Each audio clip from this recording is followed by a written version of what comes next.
إلى التهلكة وأحسنوا إن الله يحب المحسنين তোমরা আল্লাহর রাস্তায় দান করবে আর নিজেরা নিজেদেরকে ধ্বংসের হাতে ঠেলে দিও না। তোমরা একে অপরের প্রতি ইহসান করবে, কারণ ইহসানকারীদেরকে আল্লাহ বড় ভালোবাসেন। সুবহানাল্লাহ পড়েন। আবার সূরা রহমানে আল্লাহ বললেন, হাল জাযাউল ইহসানি ইল্লাল ইহসান ফাবিআইয়ি আলা, সবাই পড়েন, ফাবিআইয়ি আলাই রাব্বিকুমা তুকাযযিবান।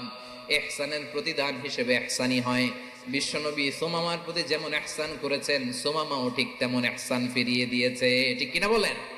তাহলে এক নম্বরে হচ্ছে আদ, ন্যায় বিচার। দুই নম্বরে সবাই বলে ইহসান, সদাচরণ।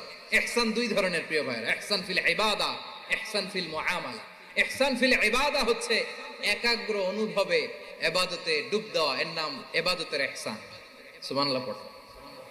বিশ্বনবী বলেন ইহসান মানে কি জানো নাকি? হাদিসে জিবরিলে সাইয়েদনা জিবরিল আলাইহিস সালাম বিশ্বনবীকে বললেন, আখবিরনি আনিল ইহসান। নবী আমাদেরকে বলেন ইহসান মানে কি? বিশ্বনবী বললেন, আনতা আবুদাল্লাহা কাআন্নাকা তারাহু ফাইন লাম তাকুন তারাহু ফাইন্নাহু ইয়ারাক। ইহসান মানে হলো এমন ভাবে তুমি আল্লাহর সামনে নিজেকে উজাড় করে ইবাদত করবে, তুমি ভাববে তুমি আল্লাহকে দেখতে পাচ্ছ। আর এটা যদি ভাবা তোমার